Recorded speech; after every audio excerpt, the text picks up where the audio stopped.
Welcome to this week's episode of Sussex Sport Weekly podcast. I'm Matt Poll, and this week I'm joined by Brighton Hove Albion writer Derren Howard, Crawley Town expert and Sussex Cricket League umpire Mark Dunford, and national treasure Steve Bone, who covers all things sport in Sussex for our newspapers and sussexworld.co.uk/sport. Brighton and Hove Albion continue to tweak their squad ahead of the season, while there have been multiple wins and outs at Crawley Town. The Sussex Sharks have wrapped up their Vitality Blast campaign and will have the latest from the top two divisions of the Sussex Cricket League. Starting with Brighton, Derren. Albion have announced their fourth major signing of the summer this week. Highly rated Netherlands under-21 international goalkeeper Bart Verbruggen has signed for a reported fee of 16.3 million. Derren, how much of a coup is this for the Seagulls, and what will he add to the team?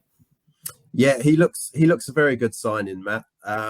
He's like you say, £16 million fee, 20 years old, and he's one that's likely to really challenge Jason Steele for a first team spot next season.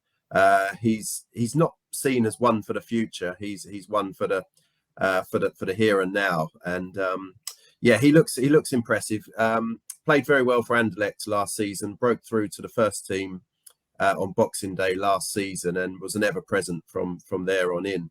6'4", he's great reflexes, commands his box well, but importantly for Brighton and for De Zerbi as well, he's supposed to be very handy with his feet as well. He actually said in his interview with the club that he enjoys playing more with his feet than actually saving the ball, which I don't know how sort of many Brighton fans would feel about that, but it just sort of shows how these new keepers now, they prioritise almost, the fact that they have to be good with the ball at their feet, particularly in De Zerbi's style, where the goalkeepers almost inviting the press these days, and they're taking high risks to start the attacks. And he says he's very comfortable doing that. And he looks a very good signing. Burnley wanted him. Manchester United were linked with him. Because he was with Vincent Kompany at Anderlecht before Kompany moved to Burnley, so Kompany was keen to take him, but Brighton nipped in there and paid a decent fee for him as well. So it's a big outlay for a goalkeeper, the most Brighton have ever spent on a goalkeeper, and he looks good. He looks good. Yeah. You mentioned Verbruggen and Jason Steele potentially battling it out for the number one spot next season. But where does that leave Robert Sanchez at the Seagulls? He seems very much the odd man out at the moment. Very good question. Sanchez, I don't think he covered himself in glory at all last season. It was he's still only a young keeper. He's still sort of 23, 24. And he lost his place to Jason Steele. De Zerbi was quite right. He was, his decision was vindicated, the way Steele played and the way he wants him to play. And Sanchez, I don't know. He didn't take it well. He was left out of the team. And then they actually, Brighton had a 5-0 defeat, I think, towards the back end of the season to Everton. And Sanchez thought that he should have been back in the team for the next match. He wasn't. And there was a big bust up. And basically it looks like Sanchez went on a bit of a sulk and then refused to travel with the first team for the remaining matches. So De Zerbi doesn't take any nonsense in situations like that. He proved that with Trossard and he's proved that with Sanchez, and the club backed him as well. Sanchez was on an upward trajectory, and because of this, his value has probably dropped as well. So it's an interesting one for the club and for Sanchez. And yeah, I'm not quite sure what his position's going to be next season, if he's going to be there at all. I was going to say, would you be surprised to see him go in the summer? I wouldn't. No. I think with the signing of the new with Van Bruggen and Jason Steele, plus they've got Beadle in their ranks as well, who's very highly rated. Carl Rushworth as well. So it's difficult to see a future for Sanchez at Brighton at the moment.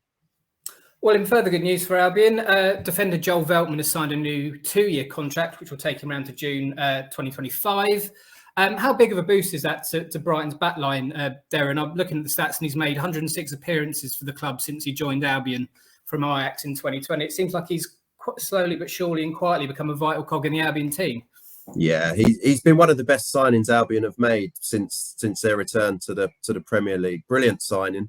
They got him for about 900,000 from Ajax, Dutch international, Champions League experience. And he just never puts a foot wrong. You just put him in right back, centre back. He can also play at wing back as well. And he's just so solid. He's a 7 out of 10, every match. And you ask any Brighton fan who's there regularly most weeks, and that they'll be really pleased that he's committed to another two more years. And he's got that European experience as well. So as Brighton push on for the Europa League, Veltman will be vital in that. They're going to be playing about 60-70 games next season. So Veltman will be a regular, and also you'd hope to think that Tariq Lamptey can recover from his injuries as well and share that sort of right back berth with Joel Veltman. But because Veltman can play centre back, right back, he's excellent at one-on-one defending. There's some great they put some great footage out of Veltman and how he dealt with Wilf Zaha, the Crystal Palace player. And it was a great performance, and he was just not really winding Zaha up, but yeah, he's that sort of player. He's done it to Jack Grealish. He did it to Wilfred Zaha. He's great at one-on-one defending, and he just sort of thrives on that. So yeah, great signing for Albion to keep him for another 2 more years. Well, 2 transfer sagas involving Brighton Hove Albion continue to rumble on, Derren, don't they? Have there been any more transfer updates on the potential incoming of Levi Colwill and the departure of Moises Caicedo? I know that Colwill has reportedly been offered a new long-term deal by the Blues. Yeah, they're the 2 main transfer stories with Brighton at the moment. Colwill, I think, is going to be a tricky one to get over the line.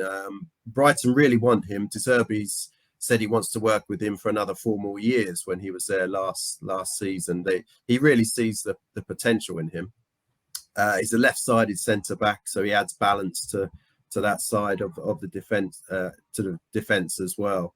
But it's going to be tricky. I think Pochettino is a fan of Colwill. And in the past, Pochettino, when he was building his teams at Southampton and also to Spurs to a certain degree, he likes developing the young players, and you could see Levi Colwill fitting into a Pochettino team. But it's going to be difficult for Brighton to do it. They're prepared to smash their transfer record again. They reportedly bid 40 million for him, which would break the fee that they paid for João Pedro earlier in the window. But I think it's going to be a tricky one to get over the line for that one. Caicedo, talks are said to be continuing. Apparently they've bid 75 million. That's where the talk is at the moment, with a potential 10 million add-ons for Caicedo. Nobody really knows. The talks are obviously, this is what the reports are coming out, but the only people that really know are the people in the room. But I think that deal will be done. Chelsea are firm favourites to land him. Manchester United are still in the running, but you'd think with the amount of midfielders that Chelsea have sold lately, when you think Mason Mount gone to Manchester United, N'Golo Kante, he's gone to Saudi Arabia, Loftus-Cheek, he's AC Milan, Kovacic, he went to Manchester City. So they really are prioritising a midfielder, and I think they will go. They're not going to let Caicedo slip through, I think. Well, Brighton are reportedly close to finalising a 15 to 20 million pound deal for Ajax defender Calvin Bassey, according to journalist Marco Giordano. You spoke there, Derren, about the difficulties that Brighton might have in bringing in Colwill, and apparently he's been identified as a cheaper alternative to Colwill. What can you tell us about Calvin Bassey, Derren, and who do you think we're more likely to see in a Brighton shirt next season, out of Colwill or Calvin Bassey? Yeah, that's a good. Whether he's going to be too much cheaper, I don't know. I don't think Ajax would allow him to leave for much less than, if they're looking at 40 million for Colwill, you'd think that Bassey would command a similar sort of fee. He's a good player. He looks a very good player. He played 26 matches in the Dutch top flight last season, and he was in the Champions League team as well. So yeah, he's Nigerian international, left-sided player again, so he can play at left-sided centre-back and at left-back as well, which is an area that Colwell plays and an area that Brighton desperately needs. So he would be a good alternative if they can't get a deal sorted for Colwell. I think Bassi is a very good player that Brighton can target. He was on the books at Leicester, actually. He grew up in, progressed through the Leicester youth ranks, had 2 very good seasons up at Rangers. And then Ajax broke their club record for him when they signed him for 20 million. So he's very, very highly thought of. He's only 23, and he's a good age for Brighton. You'd think that's a realistic signing for Brighton, a player that's, at that age and still has plenty of time to develop with Brighton. And you'd think if they can't get Colwell, then Bassi would be a very good signing for them.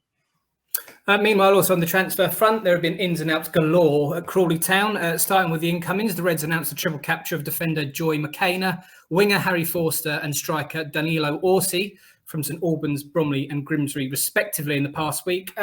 What's the reaction been to these 3 signings, Mark? Are they seen as good pieces of business for the Reds?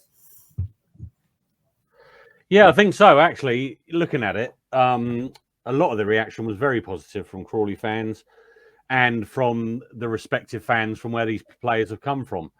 Literally all of them have said, oh, really sad to see this player go. We're going to come on to the fact that there's a couple from non-league and that, but in looking at it, Orsi in particular, I think he can be a good foil to Don Talford up front by the looks of it. He didn't score lots of goals for Grimsby last year, but yeah, Scott Lindsay's, particularly with Orsi, has talked all about his attributes and that, and I think he is capable of scoring goals. So if they can get him and Talford working together well up front, it's going to be a really good signing.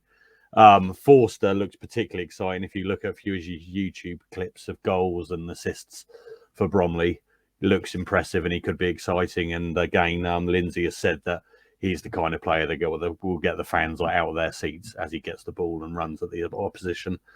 McKenna, he's a funny one because he's got a lot of potential by all accounts. I've never seen him play, but a lot of people who have watched non-league football have said he is very talented and he will be a very good squad player. So, yeah, no, I think they are good pieces of business. They are young, but that's good. I think that's what they're trying to build a good young squad for the future.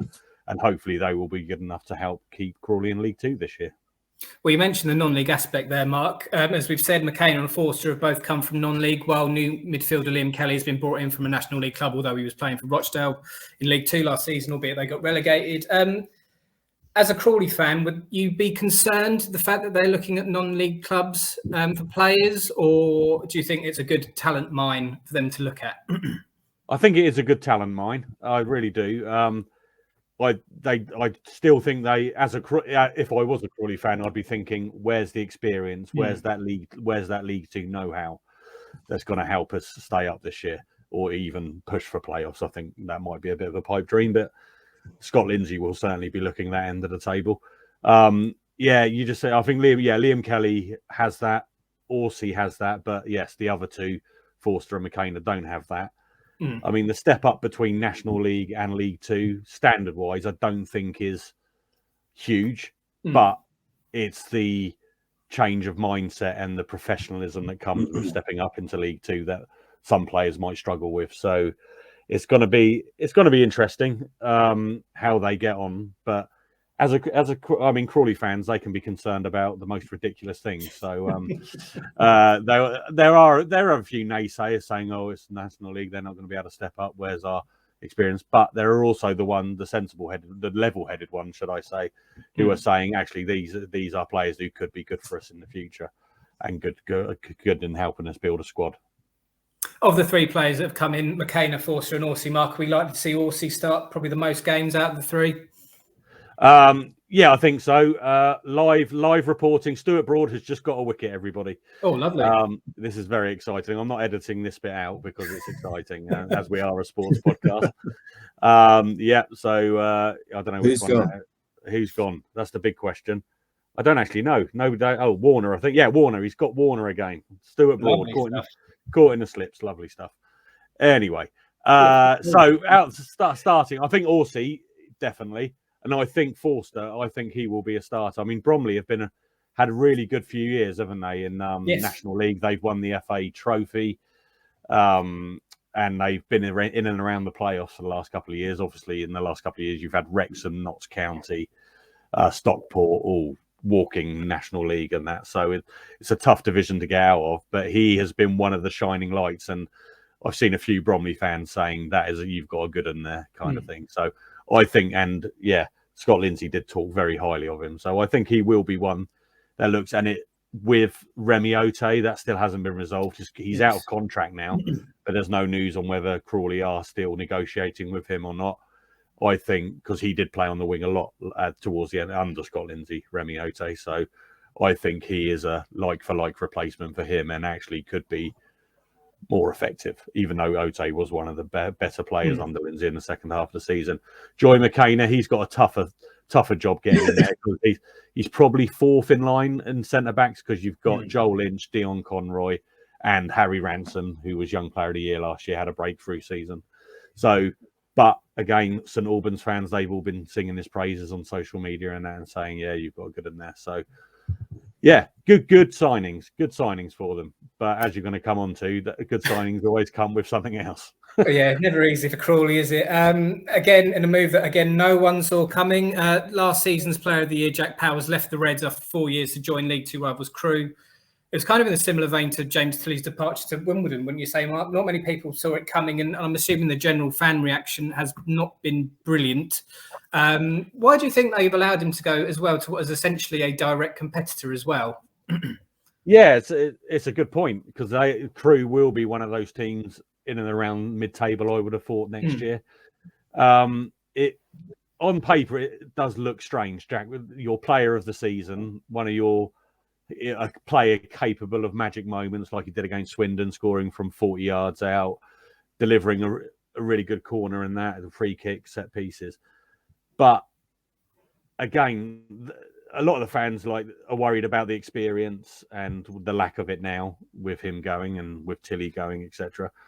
But I did see a few fans saying he is a player that blew hot and cold, Jack Powell. One day he'd be like Andrea Pirlo in the middle of the pitch, pinging balls around, finding everyone. And the next week he will be no set piece will find a Crawley head or find a Crawley player. So he was frustrating in that sense for a lot of Crawley fans. And I think the overriding feeling is we've lost an experienced midfielder in a team that hasn't got a lot of experienced midfielders. So hopefully it won't have a huge impact. That Liam Kelly coming in is, I think, the like for like replacement for him.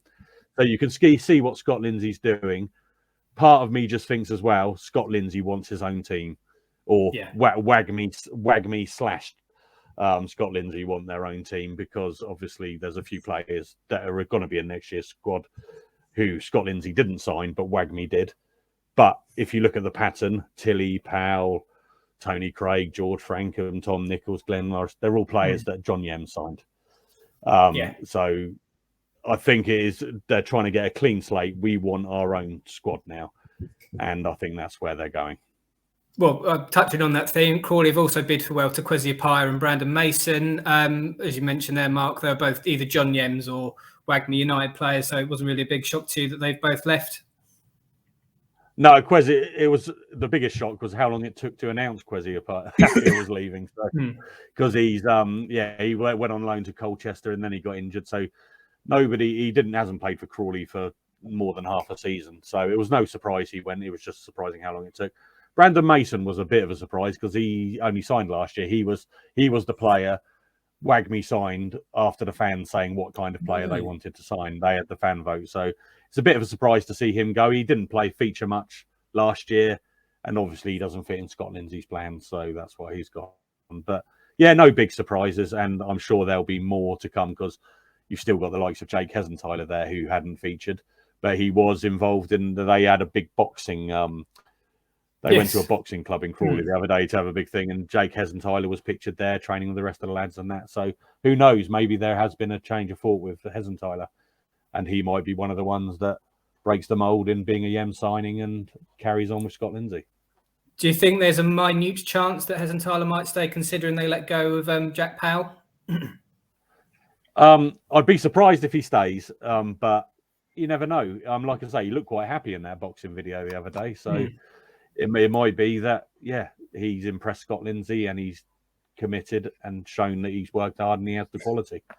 So who knows? But it would be a surprise if he did stay, considering the pattern we've had so far. Yeah. We will wait and see. Moving on to cricket. Sussex Sharks Vitality Blast campaign ended in disappointment on Saturday. The Sharks fell to a 5-wicket defeat at home to Gloucestershire to end their very slim chances of advancing to the knockout stages. Harrison Ward hit 54 and wicketkeeper Michael Burgess made an unbeaten 64 in the first innings, but the other Sharks batters struggled as they posted 160 for 9 off their 20 overs. There were no big individual scores in Gloucestershire's innings, but they got home with 19 balls to spare. In the end, the winning runs came from extras, which kind of summed up Sussex's T20 campaign, wouldn't you say, Steve? Yeah, I think you're right. Just frustrating and disappointing all round, really. The games they've lost, they have tended to lose quite comfortably. There haven't been many close finishes in any of their games. Actually, they've actually won a few games comfortably and lost a few games. I think Sussex were up against it from quite early in the campaign. They had a run of about 4 defeats in a row early on, and they were always unlikely to qualify from that point. They actually had quite a good second half of the Blast campaign and weren't far away. I think probably 2 more wins in the end would have got them through to the quarterfinals. But yeah, it was just very inconsistent, wasn't it? Nobody in the Sussex team shone throughout the campaign. People had good games here and there. A lot of different players had 1 or 2 good games with either bat or ball or both, but it just didn't really come together as a team and as a squad this year, which is a shame. Well, you mentioned the inconsistency going into that game against Gloucestershire on Saturday. The Sharks won 3 on the spin to give them a very, very tiny chance of advancing to knockout stages. They picked up wins away at Gloucestershire and at home to Glamorgan and Kent. Does this show that Sussex had some burgeoning T20 talent, Steve, or does it show that this season has been riddled with frustration and missed opportunity? A bit of both, probably. I think there is. They're not far away, are they? They're not a Middlesex in that they just don't get how to play 2020 and they never look likely to qualify. They're close, and it's fine margins in T20. You know, it's a game. It's a classic game where anybody can beat anybody on their day. And you only have to look at Sussex. The fact they won against Surrey at the Oval quite early in the campaign, I think it was the second game, that shows they can beat the bigger sides. But they consistency is the thing. They have to be more consistent. There wasn't much consistency in the team selection. There was a lot of chopping and changing because of injury, unavailability, and for tactical reasons. I think what they need to aim for next season is to have a more settled side, and it just is difficult. It's always difficult to get the right balance of 2020 experience and youthful exuberance that's going to get you there. That's what any team needs. You can't have a team of 35-year-olds because that's not going to get you success at T20. Equally, you can't have a team of 20-year-olds. You've got to have that balance of both. So that, I'm sure, is what they're now looking at getting in place for next season. Well, they have. The rebuilding for next season's T20 campaign has already begun by the sudden departure of Blast skipper Ravi Bopara. Sussex said Bopara was departing after not being offered a T20 contract for next season. Bopara joined Sussex from Essex in 2019 and was part of the team that reached the T20 finals day in 2021. And he also captained the Sharks during the 2022 and 2023 campaigns. Came as a bit of a surprise, this one. How big of a blow to Sussex is Bopara's departure, Steve? In this season's T20, I had a look and he's hit 350s, as well as a match-winning knock of 108 or 53 balls against Kent last week. What do you think the reasoning is behind Sussex's decision not to offer him a new deal for the 2024 season? My theory on this is that he's actually paid the price for the fact that he's been captain in two successive seasons where they haven't qualified.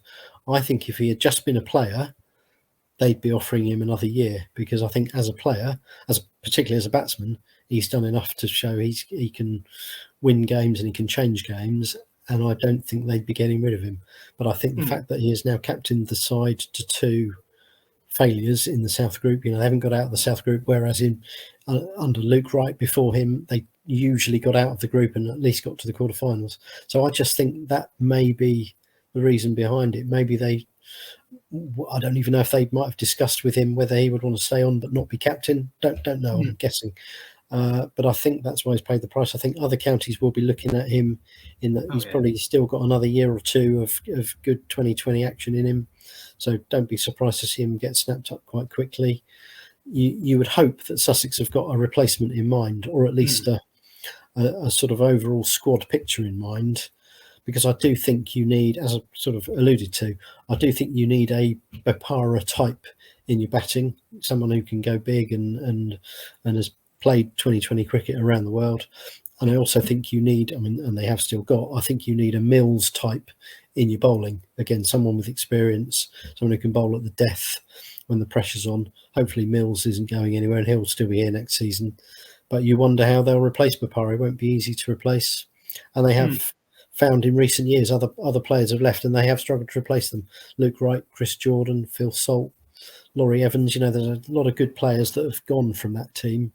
And they just haven't got the replacement quite right yet. But hopefully they're working behind the scenes on it as we speak. Do you think, you've kind of alluded to it there, do you think Sussex have also been hindered in past campaigns by kind of have a rip it up and start again mentality with some of their squads overturned? Yes, I think there's been too many changes in a short space of time, really. Look at the sides that always do well in 2020, and I'm thinking Somerset, Hampshire, Lancashire. It tends to be they'll keep the core of the team together year to year, and just bring in one or two new faces or different overseas players or whatever. I think Sussex have probably had to make too many changes too quickly. Some of the youngsters, some of the younger players at Sussex have shown they've got the potential to be good 2020 players. Harrison Ward, you mentioned. Ali Orr, who's been injured but has looked good before that. Brad Curry more recently with the ball. So they've just got to pin down which of those players they really have faith in as good 2020 players, and then build around them. And hopefully next season, they really need a good campaign next year. They need to get to finals day to get the fans back on board in terms of believing what they're capable of in that format. Meanwhile, in the Sussex Cricket League, Cookfield dismantled Horsham away from home to remain at the top of the Premier Division. Batting first, Cookfield were bowled out for 160 and 36 for 1 overs as the Lions overseas bowler Ben Lister took 4 wickets. But the visitors skittled Horsham for 92 in just 28 overs. Does the result and the manner of the victory prove that Cookfield, who were promoted from Div 2 last season, do you think they're the real deal in this title race, Steve? I think they are. Yeah, I think you have to say, when they were top after 2 or 3 games, I think most people thought, well, that's good for them, but they won't stay there. But they've just kept on winning. They're quite relentless, aren't they? And last week, when they were all out for 160 at Horsham, there was probably a few people thinking, oh, that's the end of their run. Horsham will get those, and then they go and bowl Horsham out for 92, which takes some doing on that pitch. So yeah, hats off to them. They've come up from Division 2. They've done really well. You wouldn't want to write them off now. It's still a couple of other teams that will want to have a say in who wins it, but they're showing no signs of letting up. Part of that victory was down to the 6 wickets that Josh Hayward took. Mark, how good has he been this season? He's very good. He's the top wicket taker in the division. He's got 25 wickets and he's 3 ahead of Middleton's New Zealand overseas Fraser Sheet. But it's not just this season. If you look at his statistics, he has been consistent since 2008. Now, he's got 473 wickets he's got in league wickets in the Sussex Cricket League since 2008. And 2009 he took 26, 2010 he took 61 wickets, 2011 38, 2012 45, and there's a few more 40s up there. Last year obviously they dropped down because it was quite a shock when Cookfield, because they're such a Premier Division staple, when they went down to he took 54 wickets last year. I mean, it is incredible. He took 5 wicket hauls last year and he's already got 2 this year as well, and it was 6 for 12 I think on Saturday, and he was captain as well for Cookfield. So he has been one of the top performers. He's a left arm spinner. I've umpired him a few times, and he is just very, very good at what he does. He knows what he bowls and how to bowl, and a lot of batsmen don't know how to play him. So, but if Cookfield do end up winning the division this year, he will have a huge say in it. If he carries on the way he's going, I mean, he's on course for 50 wickets because we're halfway through the season, and any team would want a spinner taking 50 wickets for them in a season. And I just thought it was worth highlighting his statistics because they are incredible. 473 wickets since 2008 is quite an achievement, I think. Well, someone will hopefully be chasing Cookfield every step of the way, as he squinted. They beat Mayfield by 6 wickets on Saturday, and they trail Cookfield by 27 points in second. As Mark said, we're halfway through the season now, Steve. Do you think it's a 2-horse race for the title, or is it still too early to call? Starting to look that way, isn't it? We've still got 8 weeks left, so there's time for that to change. But you look at the gap between Cookfield in first and, I think I'm right in saying, Preston Nomads in third are about 40 points behind Cookfield, which is a win and a bit, isn't it? You know, they're starting to need Cookfield to slip up. And then Horsham fourth, and we were talking a week or two ago about them being in the mix, are now something like 56 points off the top, which is two wins. So they're needing Cookfield to slip up twice just to catch up with them. So I think unless the gap closes in the next week or two, it's looking like a 2-horse race between those two. And East Grinstead, very experienced team, a lot of experienced players. You would probably say they are most likely to go on challenging Cookfield, and hopefully it will be a good, thrilling end to the season, and it will go to the last day. But the team's third and fourth, and Three Bridges not too far behind in fifth. Must be starting to think they're a little bit too far behind now. Well, further down the table, 2 wins of the Spin have moved last season's champions Roffey out of the Premier Division relegation mire. The Boars followed last week's 5-wicket home win over Eastbourne with a thumping 10-wicket away victory at Bognor. The hosts were bowled out for 76 in the first innings before Nick Greenwood's unbeaten 58 or 47 balls powered Roffey to the target in just 14.2 overs. What was the panic about, Mark? How much relief do you think there was in the Boars camp after finally getting those wins under their belts? And are we going to see the Roffey of last season make a surge up the table, do you think? I think we will. I think if you look at Matt Davis's quotes in the County Times this week, I think you'll see there is the relief there. And I think they've gone back to basics a little bit. They brought Lee Harrison, has played the last couple of games. He has been in the second team for a couple of seasons now. He's a very experienced bowler, and he was instrumental in the win against Bognor at the weekend. And I think they've got too far to climb to even think challenge. Why they're 90 points behind. That's 3 wins away. But if you look at their next few games, they've got Cookfield on Saturday. So win that, suddenly 60 points behind Cookfield. And then they've got, who is it? Middleton away, which is a very winnable game. Middleton can be quite inconsistent. And then they've got, I think it's East Grinstead. No, they've got Preston Nomads and then East Grinstead. So if they suddenly win those 4 games, then it's very interesting. And they could be back up there. And they're a team that knows how to win. Once they get on a roll, they will get into that habit, and they will. They've got someone good in charge, because we feared Matt Davis was going to be out for quite a while with his elbow injury, but he's back playing now. Having him back in the side is obviously a key thing, because he is a very good captain and a good batsman. So, and they've won multiple titles in the last 10 years. So you can't. They've got a lot to do. You can't completely write them off, but I think they will upset a few teams as for the rest of the season. And if they do beat Cookfield and East Grinstead in the next 4 weeks and win those other games, it could be very, very interesting. Well, as you said there, they could have a massive say in the title race as well. Absolutely. Yeah, they could be kingmakers in the end of the day. So, yes, and then I think it's 4 more weeks, and then we go back into the limited overs as well, which Roffey, I know they had a bad start, but they did lose 2 games to rain, and they're very good at the limited overs. So, yeah. So if they go into those last 4 games thinking, wait a minute, there's a chance here. Who knows? Who knows? It's all very interesting. But again, we've said it before, it is one of the more competitive Sussex Premier Division seasons. So, I'm really pleased for Cookfield, and I hope they do stay up there and sort of upset the apple cart a little bit. But if Roffey can keep winning 3 Bridges, they beat Preston Nomads quite comfortably this weekend. There could be, could be very interesting. Meanwhile, in Division 2, Worthing sit 32 points clear of second place West Chiltington and 26 clear of Buxted Park in third. Worthing and Buxted Park have been nothing short of excellent since securing promotion from Division 3 West and East last year, battling out at the top of the table. This question, both Mark and Steve, do you think their performances, Worthing and Buxted, show the sheer amount of strength in depth in the first teams among the Sussex Cricket League? I think it does. I think it makes you wonder how many other teams there are sort of lurking in those Divisions 3 East and West who could come up and challenge in the same way.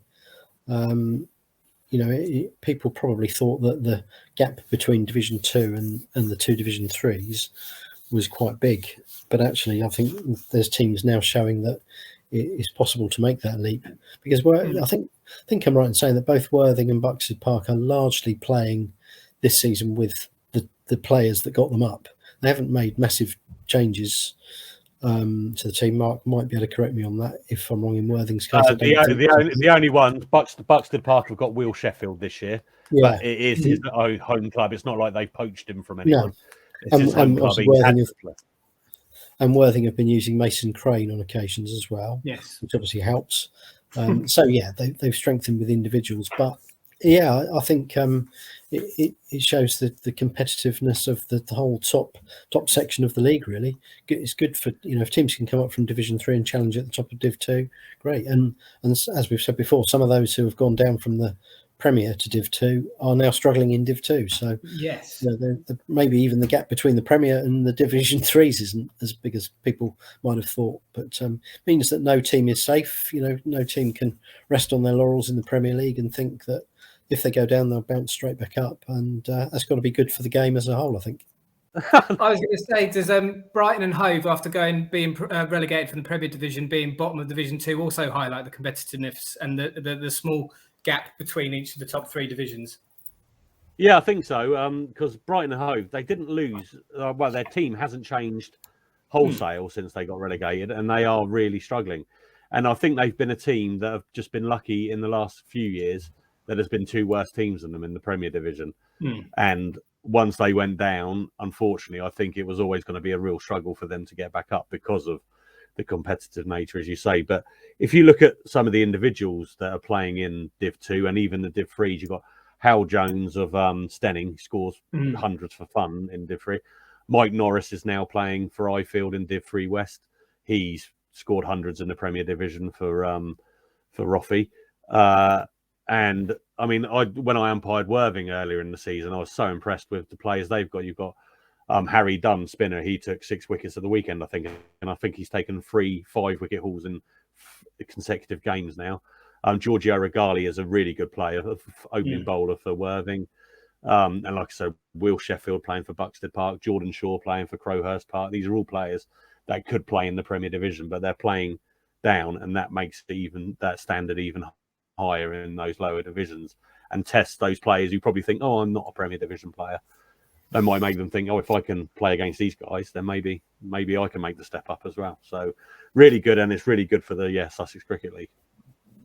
Absolutely. Any more chaps before we sign off? We haven't taken any more wickets yet. It's 27 for 1. So rubbish. Very quickly then, score prediction for this test. How are you seeing it going? England to win. England to win by 1 wicket. I think England will win by 1 wicket.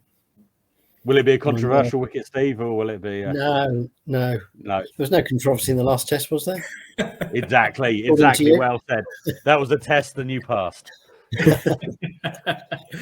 Fingers crossed we win it on a mancad. But anyway, you can catch up with all the latest sports news covering everything we've talked about today at sussexworld.co.uk/sport. Thank you very much for joining us this week, chaps, and we will see you all next week.